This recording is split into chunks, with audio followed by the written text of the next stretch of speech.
Baik pemirsa, kita lanjutkan kembali diskusi kita malam hari ini. Saya kembali ke Pak Zul. Pak Zul, ada beberapa masukan pendapat dari masyarakat, termasuk penelpon kita terakhir yang mendukung KPK sepenuhnya. Tapi kalau misalnya soal kasus-kasus pra-peradilan ini bisa nggak kalau digeser, diupayakan untuk ditangani pengadilan tipikor, Pak? Kalau pra-peradilan ya tentu domain pra-peradilan, sedangkan di pengadilan tipikor ini menyangkut pokok perkara. Pengadilan pra-peradilan itu kan hanya waktu kan diberikan 1 minggu dengan hakim tunggal, makanya domainnya juga dibatasi. Jadi kita berharap jangan terlalu melebar di luar domain yang sudah ditentukan secara definitif. Walaupun sudah hampir masuk ke pokok perkara, Pak. Inilah yang sebetulnya yang menjadi perdebatan sama kita di internal penolakan kan begitu. Misalnya di dalam kasus si Arief itu kan sepertinya barang bukti yang dipermasalahkan. Betul. Waktu kasus HP kita bawa barang bukti cukup banyak. Coba bayangkan kita dalam melakukan penyidikan saja sudah sekitar 1 tahun penyidikan saja, belum lagi penyelidikan. Kita sudah menggunakan ahli, itu hanya dipatahkan dalam waktu ya katakanlah dengan 1 minggu. Ini kan juga sebetulnya tidak mungkin kan mendalam itu dan memang di luar domainnya. Pak Zul, kalau misalnya kita semangatnya adalah revisi Undang-Undang KPK, apa yang bisa Anda masukkan ke dalam upaya revisi? Saya pikir itu kaitannya bukan dengan Undang KPK-nya, itu kan terkaitan dalam pemahaman hukumnya. Ini kan ada tafsir, ruangnya, Pak. Nanti kan ada perlawanan hukum. Jadi bukan terkait langsung dengan undang KPK-nya itu sebetulnya. Undang KPK ini kan juga sebetulnya kan organisasi KPK yang memang ada suatu ya apa namanya dalam implementasi itu kan ada hal-hal yang sebetulnya memang bisa diatur lebih lanjut dengan peraturan komisi. Ya kemudian untuk menutup ruang-ruang sebetulnya bagaimana artinya dalam pelaksanaan tugas dan fungsi ini efektif dan efisien, memberantas korupsi ini bisa efektif dan efisien, tentu ya semuanya tidak bisa semua diatur di dalam undang-undang, ada di tingkat yang lebih bawah lagi. Itu kan sebetulnya domainnya lembaga. Ya. Dalam kondisi sekarang ini Pak Zul, upaya apa yang bisa dilakukan oleh KPK dengan mendapatkan dukungan politik salah satunya nih dari DPR atau mungkin political will yang kuat dari pemerintah? Anda butuh bentuk konkret seperti apa bahwa semua komponen pemerintah termasuk DPR mendukung KPK agar tidak terjadi kriminalisasi terhadap KPK?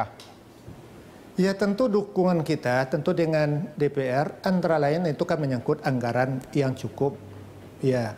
Kemudian untuk apa namanya ya dukungan secara politik ya dari undang-undang yang ada ini kita kan sudah melaksanakan secara optimal sebetulnya.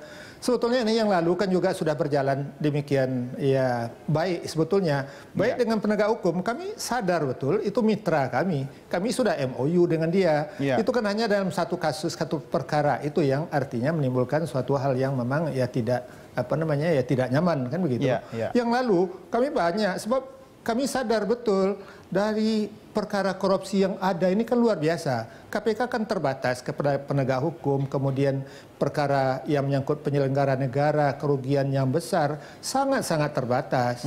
Kemudian juga kami kan juga, karena ada korsup penindakan kami, itu kan kerjasama dengan kepolisian.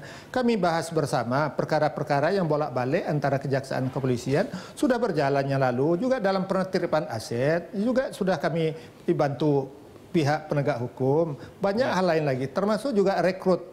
Ya, Akpol itu kan juga kami ikut, litbang kami di sana. Jadi banyak yang lulus sebetulnya sudah kita kerjasamakan. Pak Zul, ini mudah-mudahan bukan semacam sinergi basa-basi Pak ya. Kalau memang sinergi sudah ada, koordinasi sudah ada, tapi kok apakah Anda tidak merasa bahwa KPK ini kesannya ya Pak ya, kok seperti dikeroyok juga sama Polri dan Kejaksaan ini Pak? Ya itu kan kesan memang ya sebetulnya mungkin dari kalau kami menyadari itu juga demikian, kami kan bekerja kan tidak dengan undang-undang tapi dengan integritas yang tinggi. Kemudian ya artinya seperti konflik kepentingan, COE dan lain, LHKPN, gratifikasi, kami kan punya kewenangan khusus untuk itu. Ini mungkin barangkali ya belum bisa ya membuat nyaman barangkali ya karena ini hal-hal yang baru sebetulnya dalam perundang-undangan kita. Sebenarnya gampang ya Pak Zul, kalau bersih nggak usah risih ya Pak ya? Ya sebetulnya enggak. Ini malah kita dari sisi perundang-undangan, kita masih tertinggal. Sekarang kan baru berkaitan dengan pemberantasan korupsi, itu kan baru TPPU yang ini mengakomodir. Sekarang undang-undang perampasan aset, ini sangat mendesak sebetulnya. Ini kan juga diamanatkan oleh Konvensi PBB dalam anti korupsi UNCAC itu di pasal 54 itu kan diperlukan sebetulnya aset recovery itu terhadap ya hasil kejahatan itu yang tidak bisa terakomodir secara tindak pidana korupsi, yang bisa tidak terakomodir dengan pencucian uang, dengan undang perampasan aset ini kan masih diperlukan. Baik. Jadi masih kurang lagi, artinya dari sisi ya apa namanya ya ketentuan-ketentuan pidana di negara kita ini mendesak sebetulnya. Baik, baik Pak Zul, terima kasih sudah bergabung bersama kami dalam Prime Time Talk. Pak Zul, selamat bertugas kembali. Selamat malam Pak Zul. Iya. Selamat malam. Baik, demikian tadi Zulkarnain, Wakil Ketua KPK. Pak Agus, Pak Jamin, ini apa yang bisa kita lakukan dari masing-masing kacamata Anda berdua? Artinya begini, masyarakat juga menunggu ada keseriusan dari berbagai pihak untuk memberikan dukungan. Kalau dari DPR sendiri Pak, dalam waktu dekat ini apa upaya taktis yang mungkin bisa lakukan Pak? Betul, tadi yang pertama kali tadi sudah saya sampaikan bahwa hukum menjadi panglima tetap kita tegakkan. Dan sekarang ini tadi yang disampaikan Pak tadi dari Tual bahwa KPK itu harus menggunakan undang-undang yang khusus. KPK itu sudah menggunakan undang-undang yang khusus. Dengan undang-undang KPK, peradilannya dengan tipikor, dan tentunya sudah lebih khusus dibandingkan dengan peradilan biasa. Mungkin lebih khusus lagi dengan direvisi begitu kan? Sekarang kita hanya jangan melihat karena ada masalah pra-peradilan terus kita revisi. Terus nanti ada apa lagi kita revisi lagi. Itu kapan mau revisi? Kapan mau selesainya? Sekarang ini ada rencana dari DPR yang kita ingin melihat masalah peradilan, masalah hukum itu secara holistik, yaitu Undang-Undang KUHP. Nah, ini marilah kita dorong betul. Kita tahu bahwa Undang-Undang KUHP kita itu masih zaman bahla dibilangnya ya, ini perlu disesuaikan dengan keadaan yang sekarang, perlu dibahas. Ini, Pak. Nah, untuk itu betul-betul sebenarnya kalau DPR sudah betul-betul siap ingin betul-betul ini mendorong KUHP itu secara holistik, betul-betul bisa selesai secepatnya. Bahkan di dalam rapat koordinasi kami, pimpinan DPR dengan Presiden, ini kita kemukakan bahwa alangkah pentingnya kita membahas dan nantinya bisa mengetok undang-undang KUHP yang betul-betul secara holistik bisa menyelesaikan banyak permasalahan. Pemerintah sama semangatnya di DPR dalam hal ini? Tentunya seperti itu, cuman kami pada waktu itu minta percepatan, sehingga karena ini yang terbaik adalah sebagai usul daripada pemerintah, sehingga RUU-nya harus secepatnya dimasukkan, naskah akademiknya, akademik draftingnya, kemudian itu semuanya harus cepat disampaikan. Bahkan saya sampaikan kepada Pak Jokowi, kalau perlu Anpresnya juga jangan terlalu lama Pak. Anpresnya juga harus cepat dalam hal ini supaya kita bekerjanya bisa dalam waktu yang cepat itu juga. Kami yakini kalau kita ini ada masalah ini direvisi, ini masalah ini revisi, kita tidak akan selesai. Sehingga yang terbaik secara holistik KUHP ini betul-betul kita bisa dijadikan acuan pokok yang semua bisa tertuju ke arah situ, yang bisa mengakomodir daripada seluruh permasalahan. Yang direvisi paling penting Pak Agus adalah mentalnya Pak. Mental semua bangsa Indonesia. Pak Jamin, silakan. Saya akan terjelaskan begini. KUHP itu memang secara umum mau direvisi. Cuma ada desakan dari masyarakat bahwasanya Undang-Undang KPK itu bukan bagian dari KUHP karena lebih khusus ya. Ya, jadi ini kenapa ada kesan seperti itu? Ya karena sekarang semua undang-undang yang khusus itu mau disatuin semua ke dalam satu buku KUHP namanya. Dan ada ketentuan umum di mana ketentuan umum itu memberlakukan secara umum. Yang khusus tadi sudah tidak kelihatan. Jadi ini yang menjadi berbahaya dalam masyarakat kalau sampai nanti KUHP memasukkan undang-undang korupsi dalam KUHP. Jadi maunya KUHP itu tersendiri. Anda lebih cenderung undang-undang KPK-nya tetap diperkuat, KUHP-nya tersendiri saja. Ya, jadi undang-undang yang lebih khusus dibuat secara parsial saja, tidak dimasukkan dalam KUHP tersebut begitu. Karena nanti akan membiaskan yang mana yang khusus, mana yang lebih umum seperti itu. Itu satu. Yang kedua saya kira begini Pak, tadi Pak Jul sudah bilang, itu ada UNCAC tahun 2003. Sementara kita punya undang-undang ada, itu tahun 2002, Undang-Undang KPK nomor 30 tahun 2002. Jadi hak dan kewenangan dan apa-apa saja yang dilakukan tindak pidana, itu tidak terakomodir sebelumnya. Jadi saya kira tidak...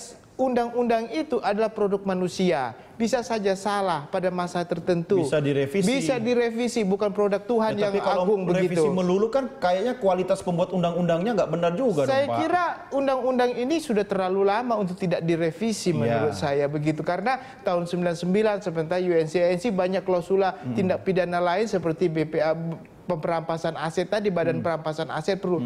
Bayangkan sampai sekarang kita belum ada yang namanya Badan Perampasan Aset. Undang-undangnya RUU Pak, itu sudah 10 tahun yang lalu. Jadi saya kira itu sangat penting bagi kita untuk Pak Jamin dan Pak Agus, artinya ini kan tidak boleh sepihak ya. Pemerintah dan DPR harus bersama-sama. Ini tidak boleh bertepuk sebelah tangan. Tapi sekarang nih, dalam kondisi KPK hampir mati suri, babak belur, dikeroyok, konkretnya apa yang bisa Anda sarankan kepada KPK? Saya kira begini, KPK itu harus membangun diri, membangun kepercayaan diri lagi. Jangan sekarang ini kan seperti sudah semangat para staf dan para pimpinan sudah jatuh sekali begitu. Jadi menganggap kita nggak bisa apa-apa lagi. Bukan. Caranya bagaimana? Ya justru pimpinan KPK memberi contoh. Jangan pimpinan KPK ya sudah begini kalah ya kita kalah sajalah. Jangan, harus kita memberikan semangat, kita bersatu lagi, kita bikin lebih profesional. Kita lakukan yang terbaik, kita lawan. Nah makanya saya bilang begini, dalam menghadapi para pengacara atau tidak ada pengacara di pengadilan, harus dimajukanlah biro hukum. Kalau bisa cari pengacara yang memang jam terbangnya bagus untuk mewakili pimpinan KPK di sana, mewakili lembaga. Ya boleh-boleh saja kan pemerintah menyewa pengacara.